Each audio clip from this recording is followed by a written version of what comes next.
राज्य रे जो भारतीय जनता पार्टी सरकार चली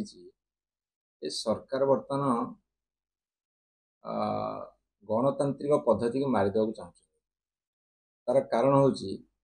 ये भोट चोरी ठू ब्लॉक चोरी जाए कर सरकार सीधा हस्त बर्तमान भोट चोरी रे सारा देश पड़ुची उठी ये बर्तमान भोट चोरी ब्लॉक चोरी जाए सरकार आगे गला बर्तमान ओडिशा सरकार मुझे पचारे चाहूँगी जो संविधान संशोधन होता 73 अमेंडमेंट होता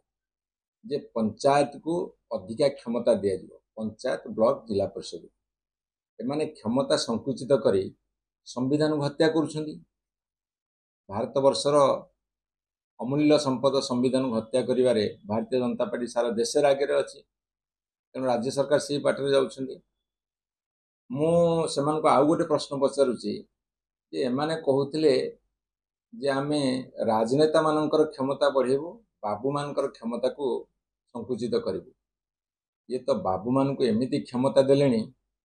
जे से माने कहिथिबा कथा कोट रखिले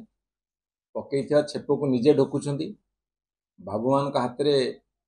असंभव भाव में क्षमता टेकी दौरान भारतीय जनता पार्टी सरकार ओडिशार एवं से गोटे धारणा थिला जेहेतु ओडिशा रे प्राय 90 भाग ब्लॉक रे बीजेडी समर्थित अध्यक्ष मैंने अच्छा से भाई आम सरकार को आसलु भांग तोड़ करी सब आम दल में मिसईदेव जो सारा ओडिशार जनसाधारण बर्तमान भारतीय जनता पार्टी सरकार विरुद्ध रे एते वितस्पृह हो गले तेणुक से फेल मारे कौन से चेयरमैन कौन सरपंच समिति पाक जावाक राजी नुहति बर्तमान लोक मान स्वर स्वर मिले आंदोलन करेणु दमन कर आवश्यकता अच्छी कौन ना से 20 लाख टका जाए फाइल आउ पाक जीवन ताले तुम कहीद जे चेयरमैन पोस्ट ना ब्लॉक रे वीडियो को समझ नमस्कार करिए चेयरमैन सह जे आज्ञा आम बिल्डा कर दिंतु कहीद ये 2 लाख 20 लाख भितर कहीं सीमित रोच तापर आउ गोटे कथा एमानकर हत्याकारी सरकार सकाळ पाइले खबर कागज रे संध्या बेले टीवी पर्दारे आज कोटी हत्या कोटी आत्महत्या हत्या आत्महत्या सीरीज पर सीरीज बर्तमान चलती ये जो चेयरमैन और जिला परिषद प्रेसिडेंट मानकर क्षमता संकुचित कले यहाँ हत्या ना आत्महत्या ये जो हत्या करिवार प्रवणता आत्महत्या करिवार मानसिकता ए सरकार मुंडे भूत भाया अच्छी प्रत्याहार करंतु नचेत गणतंत्र विरोधी सरकार हम ये भोट चोरी ठू ब्लॉक चोरी जाए जो पाप अर्जन करेंगे से पाप धोवा को एम पाखे कौन सी रास्ता नथिबो तेणु तुरंत एभली जो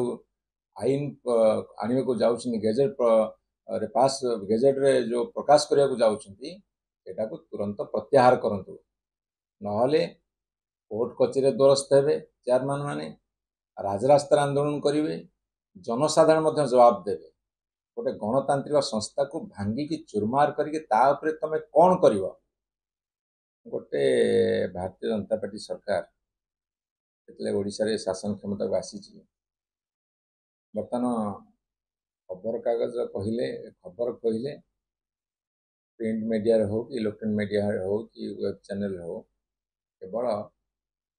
हत्या आत्महत्या कोटी के क्या पोड़ी मारदेला कोटी के क्या आउ कौन कला ये कथा सबुदिन आस ये वर्षे 3 मास पर कौन निदर उठिले ताले वर्षे 3 मास भीतर पुलिस कही न तुम एक्शन नियो बोली मैक्सिमम केस रे भारतीय जनता पार्टी लोक इनवल्व मैक्सिमम केस रे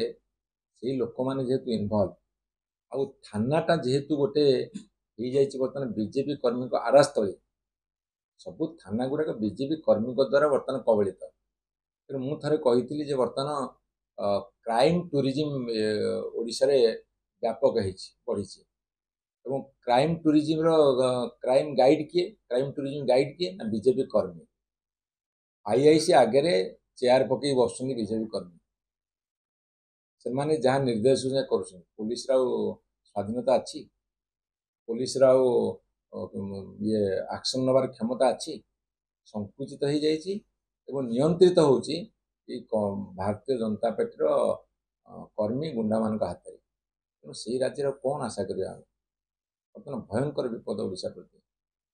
ଏଇଟା କ'ଣ ଓଡ଼ିଆ अस्मिता? ଆମେ ପଚାରୁଛୁ ପ୍ରତିଦିନ ମା ଭଉଣୀ ହତ୍ୟା, ପାଶବିକ ଅତ୍ୟାଚାର, ଗଣଦୁଷ୍କର୍ମ ଆଉ ପୋଡ଼ି କେସ୍, ଏସବୁ କଥା ଗୁଡ଼ା କ'ଣ ଓଡ଼ିଆ अस्मिताର କେଉଁ ଧାରାରେ ଅଛି ଟିକେ ବତେଇବେ ସରକାର? ଓଡ଼ିଆ अस्मिता ପାଇଁ ମୁଁ ବର୍ତ୍ତମାନର ଭାରତୀୟ ଜନତା ପାର୍ଟି ସରକାର ଏବଂ ତାଙ୍କ ଦଳକୁ ଆହ୍ୱାନ ରଖୁଛି ଆ ଉପରେ ବିତର୍କ କରିବାକୁ। ଓଡ଼ିଆ अस्मिता କ'ଣ? ଓଡ଼ିଆ अस्मिताର ପରିଚୟ କ'ଣ? ଓଡ଼ିଆ अस्मिताର ପରିଚାୟକ କ'ଣ? ଓଡ଼ିଆ अस्मिता କହିଲେ କ'ଣ ବୁଝୁ? ତାପରେ ମୁଁ ଆସେମ୍ବଲି କ୍ୱେଶ୍ଚିନ୍ କରିଥିଲି। ଆଜି ଖୋଲା ମଞ୍ଚରେ ବିତର୍କ କରିବାକୁ ମୁଁ ତାଙ୍କୁ ଆହ୍ୱାନ ଦେଉଛି ଏବଂ ସମସ୍ତଙ୍କୁ ମଧ୍ୟ ଆହ୍ୱାନ ଦେଉଛି, ଆପରେ ବିଚାର ହଉ, ଆଲୋଚନା ହଉ। ଓଡ଼ିଆ अस्मिता କହିଲେ ଏମାନେ କ'ଣ ବୁଝିଛନ୍ତି ତାକୁ ଆଗ ସେମାନେ କ୍ଲିଅର କରନ୍ତୁ। ମୁଁ ସେଇଥିପାଇଁ ଆହ୍ୱାନ କରୁଛି, ଏତେ ବିରାଟ ଟପିକ୍, ଏତେ ବିରାଟ ଆଲୋଚନା, ତାକୁ ସଂକ୍ଷେପରେ କହିହେବନି। ତାଙ୍କୁ ଖୋଲା ମଞ୍ଚରେ